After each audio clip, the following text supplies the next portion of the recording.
అన్నమయ్య జిల్లా పొల్లంపేట మండలం కొత్తపేట కొమ్మనవారిపల్లి పీవీజీపల్లి పంచాయతీల్లో రైల్వే కోడూరు టీడీపీ ఇన్ఛార్జి రూపానందరెడ్డి ఆదేశాల మేరకు టీడీపీ నాయకులు ఎన్నికల ప్రచారం నిర్వహించారు. ఈ సందర్భంగా ఇంటింటికి తిరిగి గ్లాస్ గుర్తుకు ఓటేసి అరవ శ్రీధర్ను, కమలం గుర్తుకు ఓటేసి నల్లారి కిరణ్ కుమార్ రెడ్డిని గెలిపించాలని ప్రజలకు విన్నవించారు.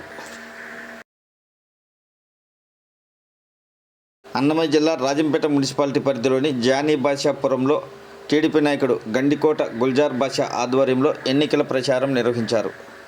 ఆడోళ్ళకే అది కూడా మా చంద్రన్నే ఇచ్చాడు. మా ఈ హామీలు సూపర్ 6. చంద్రబాబు ఓటేయాలా, సైకిల్కు ఓటేయాలా. అన్నమయ్య జిల్లా రాజంపేట ఎమ్మెల్యే ఎంపీ అభ్యర్థులు అమర్నాథ్ రెడ్డి, మిథున్ రెడ్డి విజయానికి నియోజకవర్గంలోని వడ్డేరులందరం కృషి చేస్తామని రాష్ట్ర వడ్డేర సంఘం అధ్యక్షుడు వడ్డే రమణ రాజంపేటలో మీడియా సమావేశం నిర్వహించి తెలిపారు. ఈ కార్యక్రమంలో నియోజకవర్గంలోని 6 మండలాల వడ్డేర నాయకులు పాల్గొన్నారు.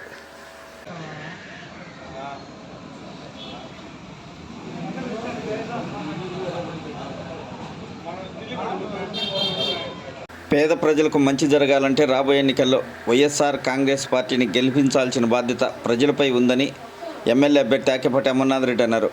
అన్నమయ్య జిల్లా వీరబల్లి మండలం వంగిమల్ల పంచాయతీలో ఎన్నికల ప్రచారం నిర్వహించారు. ఈ కార్యక్రమంలో పలువురు వైసీపీ నాయకులు పాల్గొన్నారు. అవినీతి లేని పరిపాలన, ప్రజల వద్దకే సంక్షేమాలు తీసుకొచ్చిన ఘనత వైఎస్ జగన్మోహన్ రెడ్డికే దక్కుతుందని ఎమ్మెల్సీ గోవిందరెడ్డి అన్నారు. కడప జిల్లా కలసపాడు మండలం మహానందిపల్లిలో ఎన్నికల ప్రచారం నిర్వహించారు. ఈ సందర్భంగా సార్వత్రిక ఎన్నికల్లో జగన్మోహన్ రెడ్డికి అందరూ అండగా నిలవాలని ప్రజలను కోరారు.